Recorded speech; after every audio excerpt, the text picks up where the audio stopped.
एक बार एक बहुत ही दुखी व्यक्ति एक महात्मा के पास आकर कहता है, मैं अपने जीवन से बहुत दुखी हूं। मैं अपनी बीवी, बच्चों और अपने परिवार को भी खुश नहीं रख सकता। मैं अपने लिए भी कुछ नहीं कर पा रहा। कभी कभी तो मुझे अपनी जिंदगी को खत्म कर देने के भी ख्याल आते हैं। आप इतनी साधनाएं करते हैं, इतनी तपस्या करते हैं, क्या आप मुझे कोई ऐसा मार्ग बता सकते हैं जिससे मैं अपने बुरे वक्त से बाहर आ सकूं? मेरा बहुत बुरा समय चल रहा है। 2 वक्त की रोटी का इंतजाम करना भी मेरे लिए बहुत मुश्किल हो गया है। अब आप ही बताएं कि मैं ऐसे वक्त में मैं जिंदा रहूं तो कैसे रहूं? कैसे अपने परिवार को खुश रखूं? कृपया करके कोई साधारण सा तरीका बताने की कृपा करें ताकि मैं आसानी से समझ सकूं, क्योंकि मैं बहुत पढ़ा लिखा नहीं हूं। अगर आप बड़ी से बड़ी ज्ञान की बातें करेंगे तो शायद मैं कभी समझ भी नहीं पाऊंगा। यह सुनकर महात्मा ने मुस्कुराते हुए कहा कि तुम एक काम कर सकते हो। फिर महात्मा ने सामने की ओर इशारा करते हुए कहा कि उस ऊंची पहाड़ी पर एक मंदिर है और उस मंदिर के पास चींटियों का एक घर है जहां पर हजारों चींटियां रहती है। तुम्हें सुनने में बड़ा अजीब लगेगा, लेकिन वो चींटियां उस मंदिर की जमीन को खराब कर देती है, उस मिट्टी की उपजाऊ शक्ति को खत्म कर देती है, जिसके कारण वहां पर कोई भी पेड़ या कोई भी घास पनप नहीं पाती है। तुम मेरा एक काम करो, उसके बाद मैं तुम्हें तुम्हारे सवालों के जवाब दूंगा। तुम 7 दिन तक रोज उस पहाड़ी पर जाओ और उस चींटियों के घर को तहस नहस कर दो, उसको तोड़ दो। जब भी तुम्हें कोई चींटियों का घर दिखे मंदिर के आसपास तो उसे वहीं पर तहस नहस कर देना। लेकिन याद रहे, घर को तोड़ने में कोई भी चींटी मरनी नहीं चाहिए। इस बात को समझने का प्रयास करते हुए वो युवक वहां से चला गया। शायद उसको कुछ समझ में नहीं आया था कि महात्मा जी ऐसा क्यों करवा रहे हैं। तो वो उन चींटियों पर अन्याय कर रहे हैं, उनका घर तोड़वा रहे हैं, उन्हें नुकसान पहुंचा रहे हैं। आखिर कौन महात्मा ऐसा करेगा?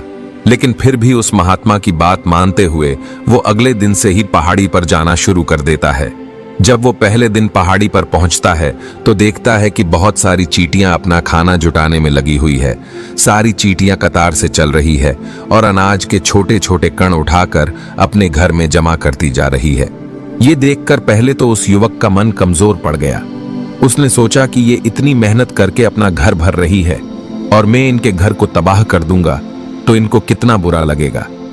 लेकिन फिर उसने उस महात्मा की बात याद करते हुए उस घर को तोड़ना शुरू कर दिया। जल्द ही चींटियों में हाहाकार मच गया। वो इधर उधर दौड़ने लगी।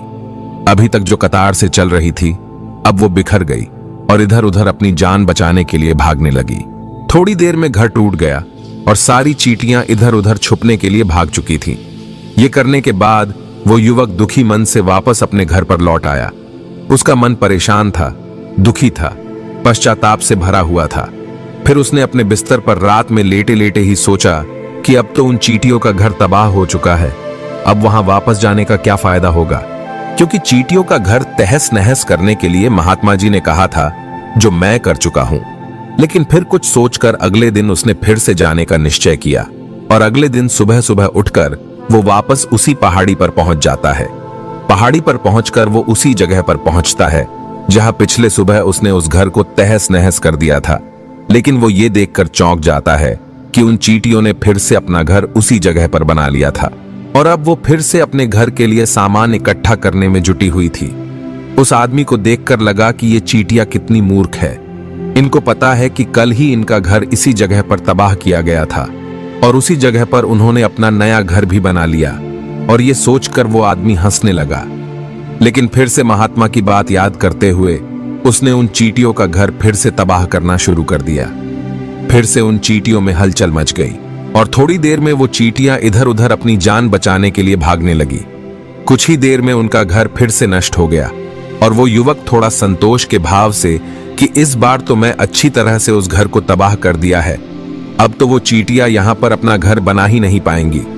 इसीलिए जाने से पहले उसने उस घर पर ठंडा पानी भी डाल दिया ताकि चींटियां वहां पर अपना घर न बना सके। और इस तरह अपना कर्म पूरा करके वो युवक फिर से अपने घर लौट आया। आज रात में सोते वक्त फिर से वो युवक यही सोच रहा था कि क्या महात्मा ये सही काम करवा रहे हैं? क्या किसी का घर तबाह करना किसी सिद्ध पुरुष को शोभा देता है? क्या हो अगर वो महात्मा सिद्ध पुरुष हो ही ना, क्या होगा अगर वो मुझे बेवकूफ बना रहे हो? लेकिन फिर उसने निश्चय किया कि मैं अपने काम को पहले पूरा कर लेता हूं। उसके बाद ही पता चलेगा कि महात्मा मुझे से ऐसा क्यों करवा रहे थे, और यही सोचकर वो रात में सो जाता है। अगले दिन सुबह उठकर वो फिर से उसी पहाड़ी की ओर निकल जाता है। पहाड़ी पर पहुंचकर वो उसी जगह पर पहुंचता है जहां पर उसने उनके घर को तबाह कर दिया था, और वो ये देखकर खुश हो जाता है कि वहां पर कोई भी घर नहीं था। सारी चींटियां वहां से भाग चुकी थी। अब उसने सोचा कि अब मेरा रोज रोज आने का क्या फायदा होगा, क्योंकि चींटियां तो अपना घर बदल चुकी है, और महात्मा जी ने मुझे 7 दिन आने के बाद कहा था, लेकिन आज तो तीसरा ही दिन है। अब बाकी 4 दिन वापस आने का क्या फायदा होगा। और यही सोचकर उसने निश्चय किया कि यहां से वो सीधा उसी महात्मा के पास जाएगा और उनको ये सारी खबर बता देगा। जब वो वापस मुड़कर उस पहाड़ी से उस महात्मा की कुटिया की तरफ जाने लगा, तभी अचानक उसकी नजर एक और घर पर पड़ी जो कि चींटियों का ही बनाया हुआ था। मतलब कि वो घर चींटियों ने ही बनाया था, और अब वो चींटियां नए घर में वास कर चुकी थी। ये नया घर उनके पुराने घर से थोड़ी ही दूरी पर था, और जब उसी युवक की नजर उस घर पर पड़ी तो उसने सोचा कि शायद महात्मा को पता था कि ये चींटियां अपना घर यहां से बदलकर किसी दूसरी जगह पर बना लेगी, इसीलिए उन्होंने मुझे 7 दिन आने के बाद कहा था। और ये विचार करके वो उनका नया घर भी तोड़ने के लिए पहुंच जाता है। जब वो वहां पहुंचा तो चींटियां उसी तरह अपने कार्य में लगी हुई थी। वो अपने लिए खाना इकट्ठा कर रही थी और अपने घर में जमा कर रही थी। जब पुराना घर टूटा था, वहां भी अनाज के कण बचे हुए थे, और चींटियां वहां से भी अनाज इकट्ठा कर करके वापस अपने नए घर में ला रही थी। अब यहां पर फिर से युवक का मन थोड़ा कमजोर पड़ गया, क्योंकि वो खुद भी कमजोर था, खुद भी वक्त का मारा हुआ था। इसीलिए उसके मन में उन चींटियों के प्रति दया का भाव उमड़ रहा था। उनके ऊपर उसे दया आ रही थी। वो चाहता था कि उनकी मदद करे, लेकिन वो उल्टा उनको नुकसान पहुंचा रहा था। लेकिन उस महात्मा की बात को याद करते हुए उसने फिर से उस घर को तोड़ने का निश्चय किया, और उसने इस बार बड़ी ही सावधानी के साथ बिना किसी चींटी को कोई नुकसान पहुंचाए वो घर तबाह करना शुरू कर दिया। वक्त थोड़ा ज्यादा लगा, क्योंकि किसी भी चींटी को नुकसान न पहुंचने की शर्त महात्मा ने पहले ही रखी थी।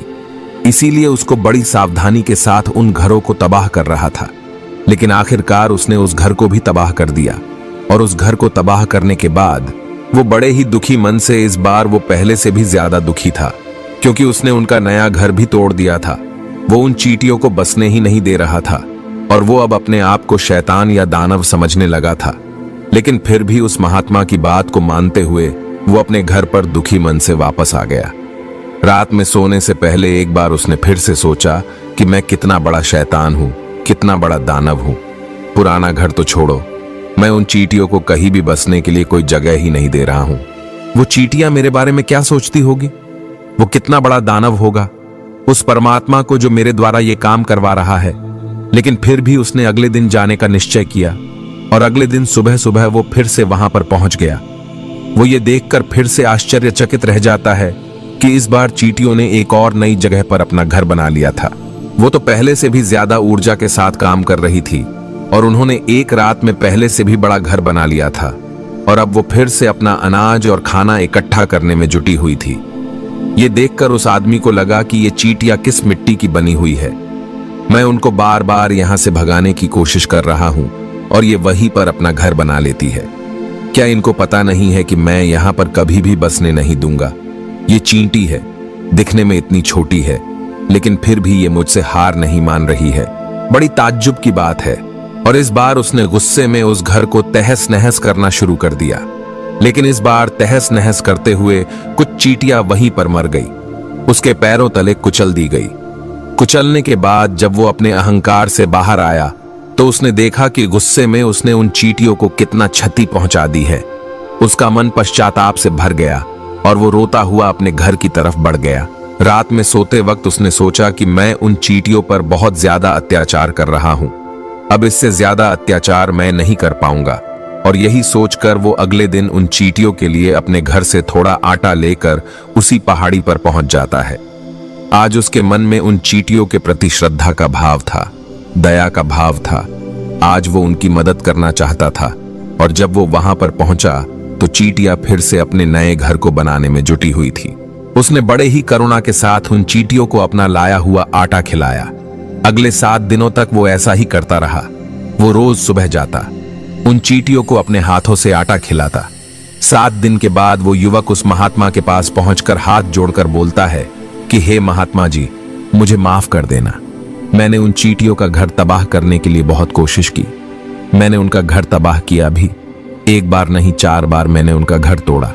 उसके बाद मैं हिम्मत नहीं कर पाया, उनके घर को नहीं तोड़ पाया। मैं समझ सकता हूं कि मैं आपका काम पूरा नहीं किया और इसके बदले आप मुझे तरीका भी नहीं बताएंगे जो कि मुझे मेरे बुरे समय से बाहर निकाल सकता है। लेकिन मुझे इसका कोई परवाह नहीं है। मुझे लगता है कि मैंने जो किया वो सही किया, इसीलिए मैं आपसे आज्ञा लेकर वापस जा रहा हूं। कृपया मुझे वापस अपने घर जाने की आज्ञा दीजिए। ये सुनकर महात्मा ने मुस्कुराते हुए कहा कि अरे बेटा, कहां चल दिए? रुको तो सही, जलपान तो कर लो। थोड़ी देर ठहर जाओ, उसके बाद चले जाना। और ये कहकर वो महात्मा उस युवक के लिए पानी लेकर आते हैं। पानी पिलाने के बाद महात्मा उस युवक से पूछते हैं कि तुम मुझे ये बताओ कि आखिर तुम उन चींटियों का घर तबाह क्यों नहीं कर सके? वो चींटियां तो छोटी है और तुम इतने विशालकाय हो, फिर भी तुम उन छोटी छोटी चींटियों का घर तबाह नहीं कर पाए। कहां है तुम्हारी शक्ति, तुम्हारा बाहुबल? इसका जवाब देते हुए उस युवक ने कहा कि हे महात्मा, मैंने उन चींटियों का घर तबाह कर दिया था। बार बार किया था। एक बार तो अपने गुस्से में उन चींटियों को भी हानि पहुंचा दी थी। लेकिन जिस दिन मैंने उनको हानि पहुंचाई, उसी दिन मुझे लगा कि मैं उनको क्यों हानि पहुंचा रहा हूं, क्यों इनको इतनी तकलीफ दे रहा हूं।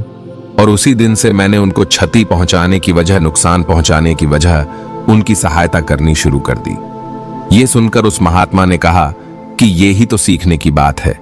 एक छोटी सी चींटी हमें जीवन का संदेश दे जाती है। मैंने तुम्हें उन चींटियों का घर तबाह करने के लिए नहीं भेजा था। मैंने तुम्हें भेजा था ताकि तुम उन चींटियों से कुछ सीख ले सको। तुम्हें क्या सीख मिली? उन चींटियों से क्या मुझे बता सकते हो? यह सुनकर उस युवक ने पूरी कहानी बयां कर दी। पूरी कहानी सुनने के बाद महात्मा ने मुस्कुराते हुए कहा कि बेटा, पहली सीख जो इन चींटियों से ले सकते हैं वो ये थी कि तुमने कितनी ही बार उनके घर को तोड़ने की कोशिश की, कितनी ही बार प्रयास किया कि उनके घर तबाह हो जाए, लेकिन वो हर बार अपना नया घर बना लेती थी। उन्होंने कभी भी हार नहीं मानी। अगर वो हार मान लेती तो वो चींटियां तुम्हें वहां पर नहीं मिलती। जीवन कार्यशीलता का नाम है, लेकिन हम मनुष्य 1-2 बार हार मिलने पर ही टूट जाते हैं, हताश हो जाते हैं और फिर जीवन में प्रयास ही नहीं करते। और कुछ लोग तो अपनी जिंदगी को खत्म करने को उतारू हो जाते हैं।